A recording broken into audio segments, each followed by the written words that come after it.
Hello, welcome to Jason the Old Millennial. My name is Jason, speaking to you here in my basement in the great state of Kansas. Today's video, I wanted to talk about and do a little bit of reviews of some movies that I've seen somewhat recently. And yeah, just kind of talk about stuff I haven't talked about on the channel yet, movies that came out this year anyway. So stay tuned to hear that on Jason the Old Millennial.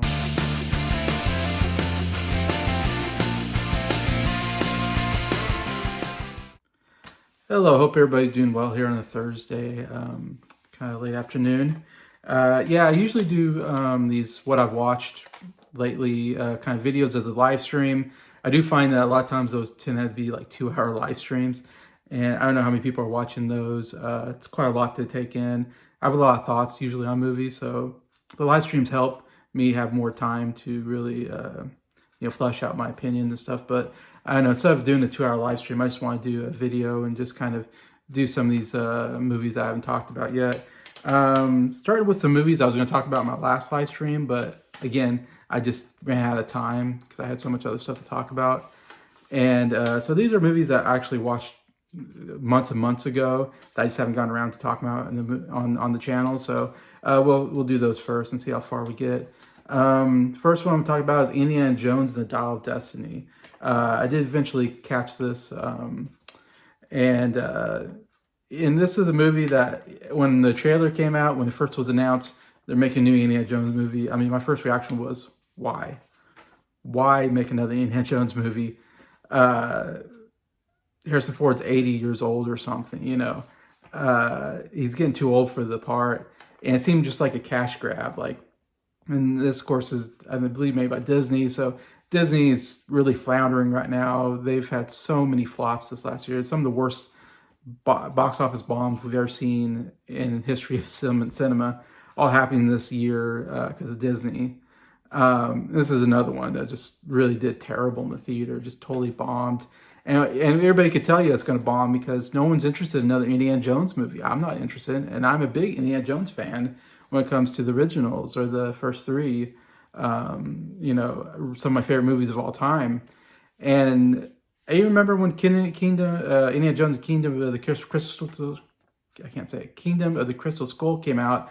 There's a lot of excitement there, and it made some good money, and people were excited because it's like, whoa, man, they're bringing back that character. We all love that character.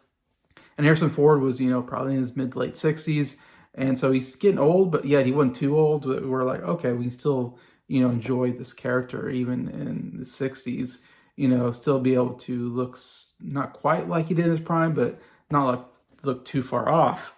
And then that movie came out and it did, I mean, critically did terrible, I think, audience-wise. Overall, it was a disappointing movie. I don't think they did a particularly good job with it. It's an okay movie, though. I haven't seen it in a while, but it's not the worst movie in the world. I think we're just all disappointed because of how good the first three were back in, the 80s period into the early 90s. But yeah, this one I was never excited to see. Again, I think a lot of that is because of the Kingdom of the Crystal Skull kind of was disappointing, so I wasn't really excited about another one. Plus, like I said, Harrison Ford didn't seem like, why bring him back out for this character? He just seems way too old to do anything exciting. Obviously, going to bring in new characters to try to take over more of the physical type. They bring in Philip Waller-Bridges, I think her name is, who's an actress I'm not familiar with, don't know much about her. Somewhat of a comedic actress and a writer too, writes a lot of movies and stuff. And didn't do much for me personally. Overall, it was just a who cares movie. It was cool at the first part when we saw a young Indiana Jones and we're dealing with Nazis and World War II era, I think, and they're on a train, and that sequence wasn't too bad because it made me kind of go, man, I would love to see another Indiana Jones movie when he was young. We could have more cool stories there. But yeah, once we get to him, one of the things I don't like about this movie, and I give it a pretty bad review overall, and what I don't like about it is just that we bring back Indiana Jones, and I'm going to spoil the first in this movie a little bit here, but in the Kingdom of the Crystal Skull movie, but we learned that he has a son from his girlfriend from the first movie, which I'm forgetting their names, but Shia LaBeouf played his son Mutt, whatever, that we find out in the fourth movie. And at the end of the fourth movie, he gets married. And so there's actually a very happy story at the end of the fourth movie that I kind of appreciate now looking back. That we end with, oh, Indiana Jones is married. He has a son. He's kind of happy. He's getting older in age. He's probably close to retirement, basically. But he can live the rest of his life, in happiness, being married and having a son that he never knew he had, and feel some kind of, fulfillment in life. Then we come to this movie, and they just totally undo everything in the fourth movie that was any good by having his son die. And his son goes to, I don't know, Vietnam or something, and dies. And so he's very sad over his son's death. And then him and his wife are separated, maybe divorced. And so he's living by himself now in an apartment. And he's going to retire because he's 80 years old, and he's finally going to retire from teaching, being a professor.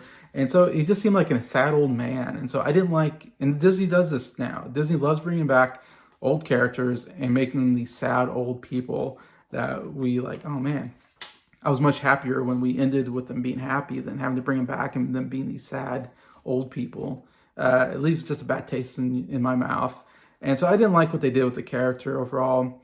Overall, it was just a blast storyline. I think the whole story, of Archimedes, I think Dial Destiny, who cares? That's not as nearly exciting as the Ark of the Covenant or the chalice that Jesus, drank out of. Those are much more exciting ideas, like history. And I love the idea of mixing history and religion and archaeology. It's very interesting, but the Dial of Destiny, who cares? I never heard of that. I don't know that's a thing. And that's supposed to be kind of a time travel thing, but I know it's kind of stupid the way it works, and where it takes you at the end is just who cares? It's stupid. It's just not a very good plot line, I think. Not a very good story. Didn't really like what they did with the characters. Yeah, it definitely was not a good movie. Indiana Jones and Dial of Destiny. Next, I'm going to talk about another movie that was kind of a blah superhero movie that kind of came and went, I think, and didn't do very well, and that's called Blue Beetle. Again, I watched this some months ago, so I don't remember much about what to say about it, except that I was just bored with it, didn't really care that much for it. I mean, you have your A-level, superheroes that you want to see, and then maybe some B-level superheroes you might be able to elevate into A-level. And this is a C-level superhero. This is a superhero, Blue Beetle, never heard of, don't care about Blue Beetle. Doesn't really interest me at all, the whole storyline, the characters. I do like the main actor because he's in Cobra Kai, and I thought he did actually a fairly good job here. But overall, it didn't bring anything new to the superhero world or to the table that I thought, I really needed this superhero in my life.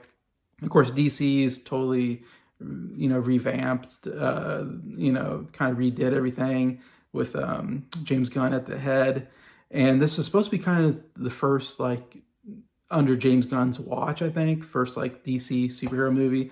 And it's just a poor one to start with. I mean, you really need to do Batman or Superman or Wonder Woman to really excite people, I think, and not Blue Beetle. And yeah, it's just a blah character. I just didn't care for him, didn't care for storyline. Felt like an excuse to have a Latino superhero because they're like, oh, we have to have a superhero of every single race, They're more interested in diversity and bringing more races to the table than making a really good quality movie that everybody wants to see. And even if they made a quality movie, I don't think anybody wants to see Blue Beetle. So it was just a bad idea. Didn't do that well in the box office. It's not one, I almost forgot about it. I mean, if you talk to me about Blue Beetle, I'll go, oh yeah, I forgot about that movie. It's just a very forgettable movie. Didn't really move the needle at all. So that's Blue Beetle. Next, talk about a movie that was one of the biggest surprises for me. That it's actually one of my favorite movies of the year, I would say. And that is Teenage Mutant Ninja Turtles, Mutant Mayhem, this new animated movie that came out. I remember when I saw the trailer, I thought this movie looked terrible. I thought this looked like one of the worst movies of the year. I thought the jokes didn't work in the trailer. And I really didn't like that they made April this heavyweight black girl, high schooler, where, April's usually, of course, good-looking white female reporter, adult. That's what she's been throughout every single series I've seen on Teenage Mutant Ninja Turtles, except for maybe, the Michael Bay ones. He had that one girl in there that's not necessarily, she's good looking though, but she's a little bit younger. But still kind of fits in that mold. But this one was like, I remember seeing that and going, what are they doing to April? Why did they massacred April? Like, why did they do this to her? So I was kind of like, didn't want to see this movie because of that. But then I heard some good reviews, and I know my friend Mike from Did You See That? He said it was his favorite animated movie of the year. So I was like, I'll go see it. I'll see it. I watched it on, on like video on demand or whatever. And I was pleasantly surprised. I thought it was a really good movie. It's, like I said, it's one of the best movies I've seen all year, one of the best anime movies. A really good year for animation, I think. They really bounced back from some bad years. The last couple of years have been bad. This year, we've had some really good anime movies come in, which I'm happy for. I love animated movies.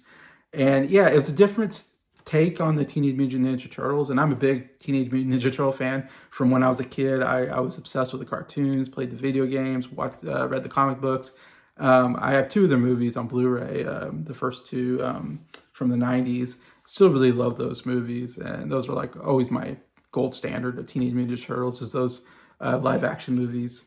Anyways, and we've got some animated movies as well, and I didn't really like the Michael Bay movies. I haven't seen a really good Teenage Mutant Ninja Turtle movie in a long time. This has been one of the best ones I've seen. Yeah, since they've tried to make different series on this popular franchise. But I like it. It was different. It was a little weird at times, I have to admit. The animation was different, but I liked it. It was a cool animation style that, this game becoming a little more popular. The animation styles were kind of going in a different sense, animated-wise. We're almost, I don't know, it feels a little darker shaded. It feels, I don't know how to explain the animation style, but we've seen it like in Spider-Man. We've seen it in Puss in Boots, this different style that I'm actually really enjoying, and does really good here. But I love the whole storyline, and the Turtles they really portray them as teenagers. And that's what's great about the Turtles, is they have this immature about them that I love, that makes them kind of comedic because of the immaturity. And they really capture, though, that immaturity comedy that I like about the Turtles. So I think they did a good job there.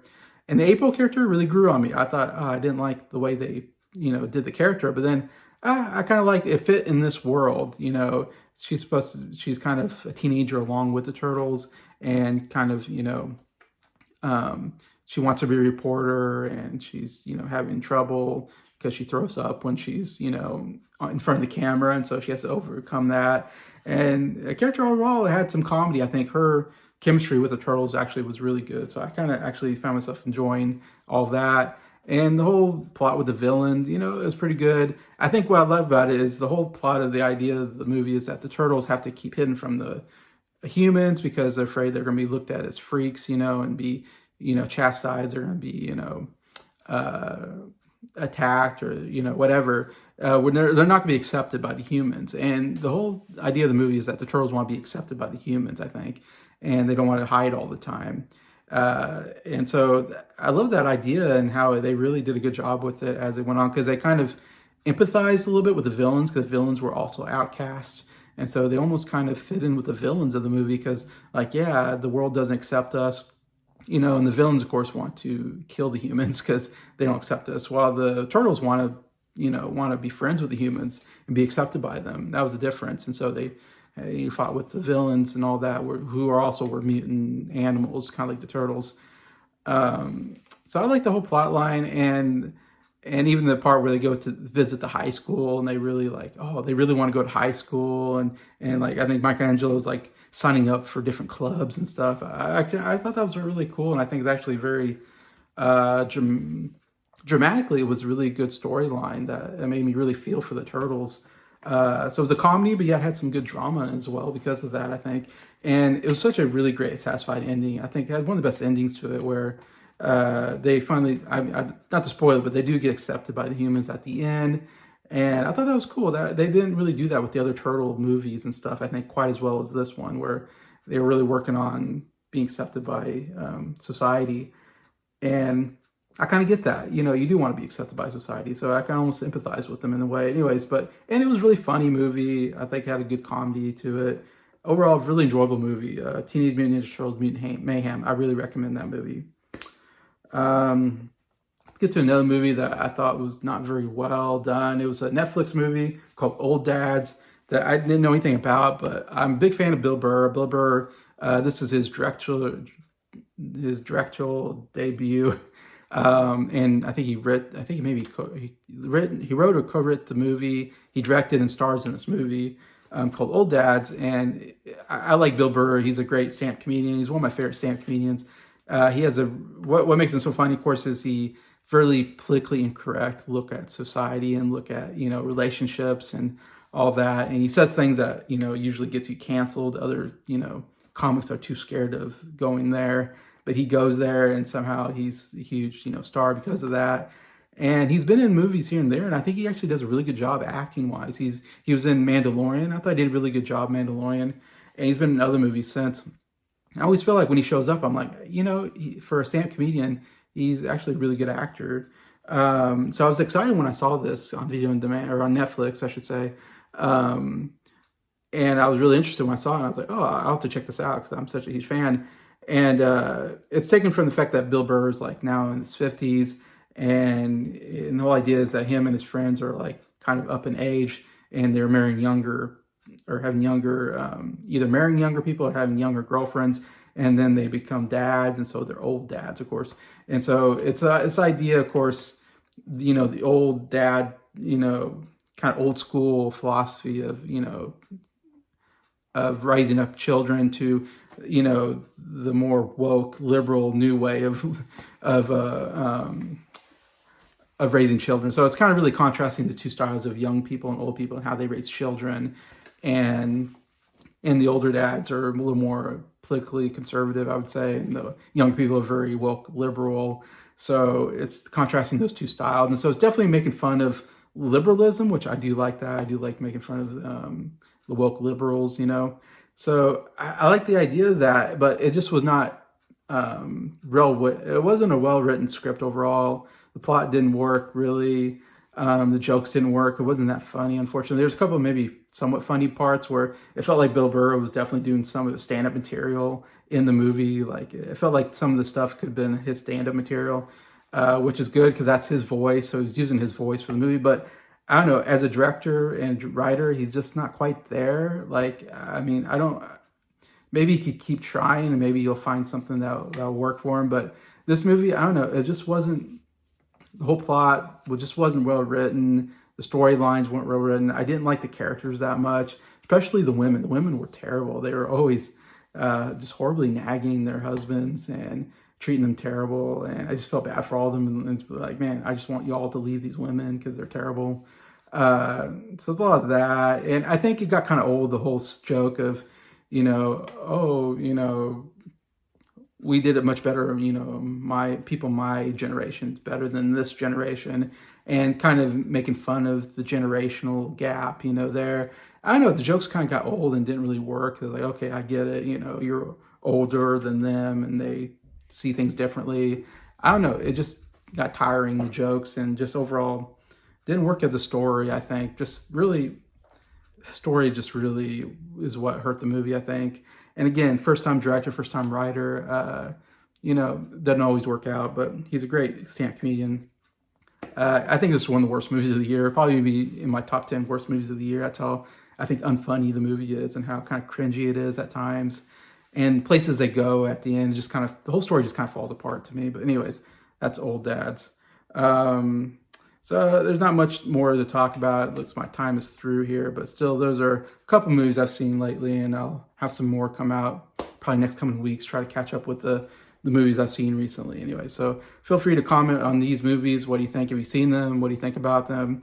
Have they been your favorite, disfavorite of the years? Yeah, I'd love to read any comments. So thank you for watching this video. Thank you for liking it. And just thank you to all my subscribers for supporting the channel. I appreciate all of you and hope you have a good day.